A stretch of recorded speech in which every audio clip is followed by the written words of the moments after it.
All right, Seinfeld, we got a little social media report coming from you. Yeah, we received an email to our fan email address, which is 8minutecapecod@gmail.com. That's eight, the numeral, not the word eight, 8minutecapecod@gmail.com, from fan of the show, Camelia Muniz. Let's go to the time crisis mailbag. Hey, TC. I don't know if you've all been made aware of it yet, but Campus by Vampire Weekend has become a TikTok song within a trend/challenge on the app. Basically, people play the song while showing clips of their college campuses as follows. And then she's sent a link to an example of what she's talking about. Also, this particular one, where the girl taking the video actually goes to Columbia. And even before we got this email, Seinfeld, you were maybe you shared some tweets or something. It's one of those things that I received several DMs about. And first question is there a Seinfeld 2000 TikTok? Do you have an account? There is. I think I have one thing on it. Just because when TikTok, and we're talking about like the start of this year when it started to become a thing, I typically what I'll do is I'll just make sure that I have Seinfeld 2000 on any platform so someone else doesn't try to, be an imposter. And I did post one thing, didn't really do that hot. Maybe I was too ahead of the game and I was kind of turned off forever. I was like, this is not going immediately viral. And really, I don't have the energy to maintain yet another account on another platform. So I just kind of let it sit. Well, hold on a second. Sounds like you've been a little bit spoiled by Twitter and Instagram. I mean, I remember when I first started following you on Twitter, man, you'd be lucky if you had 5,000 followers. Yeah. Right. You got to put in the work, Seinfeld. It's a lot of maintenance. It's a lot of upkeep. I stopped posting on Facebook for that reason because it's just like, it's okay. It's okay, guys. Just like, anyway, why are we talking about this? Right. Yeah, so I am on TikTok. So have you watched some of these? Yeah, I've watched a few of them. Generally speaking, is there like a joke or a dance, or people just like show around their campus? I would say there isn't really an explicit joke to it. I would say there's a structure to it that I guess once replicated starts to feel like a joke, as these memes, typically are. But it seems like once the refrain of the song starts, people start to show their campus. And in the best ones, there's something a little unique to that weird campus happening. Weird happening. Yeah, I see one where there's a bear roaming around on campus. Uh-oh. I think that's kind of all there is to it, really. Well, it seems harmless. I mean, I made a joke on the thread when you said this was going viral, and I said 12 years of corrective PR down the drain. Just because, obviously, I think it's a great song, and I love anything that, gets people back into the early stuff.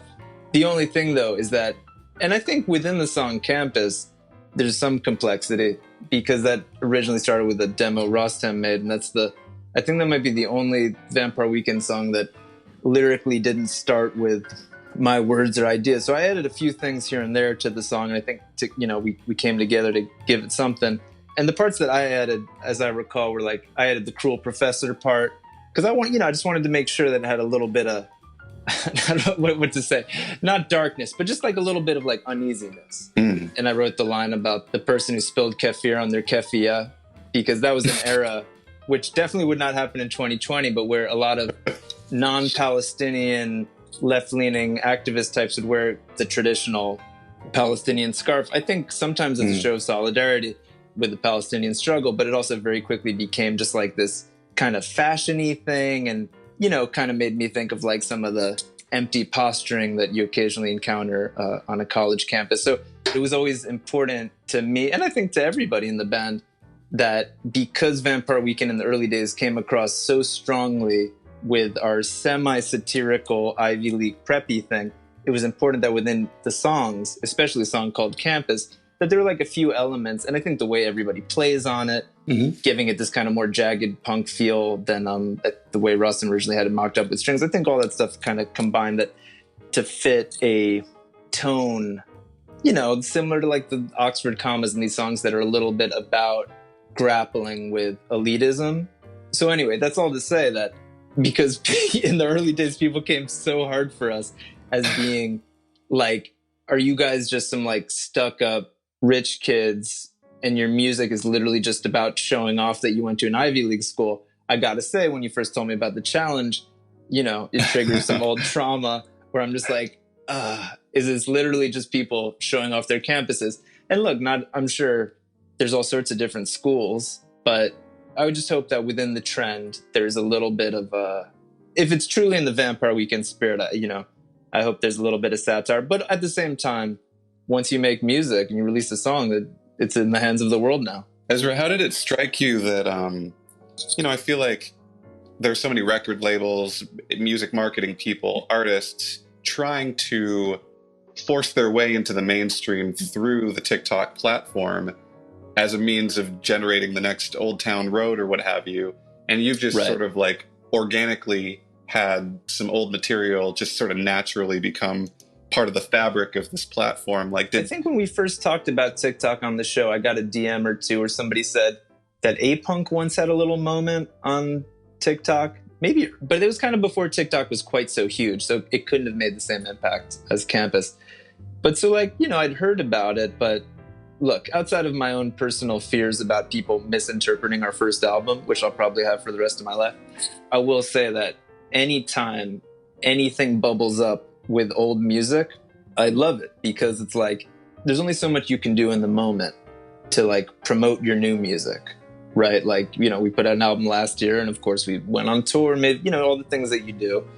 But after that, your catalog, you know, kind of just sits there, and every once in a while you get a call like, oh, they want to use a song from Contra in a commercial, and you're like, oh, interesting.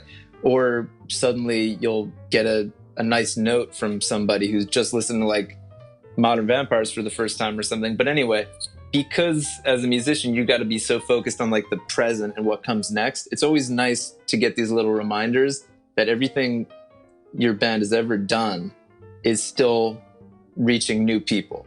So in that sense, I love hearing stories like this. Hey, I'm so sorry. Yeah? I had to step out for 1 second, so you might have mentioned this. In what the article I'm reading, at Goblin Influencer, in her campus video, her caption says, "Love your school, and it should be a place where you're happy, but keep this in mind because some of these vids are missing the point. #Vampire Weekend." Oh. And in her TikTok, the text at the top says, "This is a reminder that all of Vampire Weekend's music is about feeling alienated from the elitist classes Ivy League culture while still wanting to be validated by it." Ezra Koenig has mentioned that all of the members went to Columbia on scholarships and didn't fit with the traditional WASP mold. Campus was literally written by an Iranian-American gay guy about his experiences. So whether or not all that's true, there are people who are like reclaiming your feelings of this is not just to celebrate one thing. So outside of the... Yeah, she didn't get all her facts straight. Not everybody went to Columbia.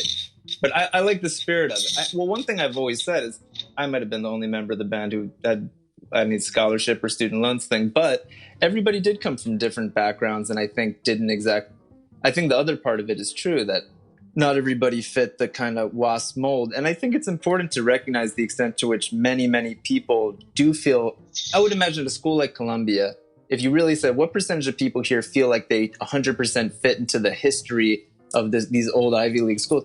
It's a very low percentage. Most people feel alienated in some way. And I think that's why an album that on its face, like our first album, was so easy to deride, because, and of course, obviously things went well. People were into it when it came out, but for a lot of people, they had questions. They were like, is this just some rich kid, as I was saying before? I'd like to think that the alienation part of it, and the questioning, and the wondering how you fit in, and all those things, I would like to think that part of the reason that album has an enduring appeal to this day is because most people, whether they went to an Ivy League school, even if they didn't go to college, period, those feelings are something that almost every human being experiences, those feelings of questioning, belonging, alienation. And I'd like to think that that's why our audience is not just like New York rich kids or Ivy League people, which would be very distressing if it was. So yeah, anyway, shout out to Goblin Influencer. I like the spirit of what you're of what you're saying. Yeah, I mean, it's whenever people point back to anything on the first album, I think we've done enough with albums 2 through 4 that we're definitely not in a position where we'll always live in the shadow of that record. Like, I'm not going to name names, but some people, it's very hard to beat your first record. famously, right? But I think we've done enough that we've had these distinct eras since then, that the fact that people still find something to get into or share with music, that a lot of which was written when we were students, a lot of which was made before we had any idea that we could like ever play a venue bigger than like the Mercury Lounge. I love that when people kind of get back into it. She's on the new Travis Scott single, Franchise. Are you serious? Oh, right. Yeah, she's verse 3. Again, I've said it in a previous episode, but Franchise was a great song title, and honestly, it sounds like it could have been a song title in the first Vampire Weekend. That just gave me an idea, Jake, for another TikTok challenge, is that if you're a McDonald's franchisee and you own any McDonald's, you play the song Franchise and you show off clips of your McDonald's, of your franchise. Hell yeah. Just throwing that out there. I own a franchise. Trying to write an early Vampire Weekend song. I see you. You're walking in my franchise. I mean, it ties right in with the Mansard Roof, right?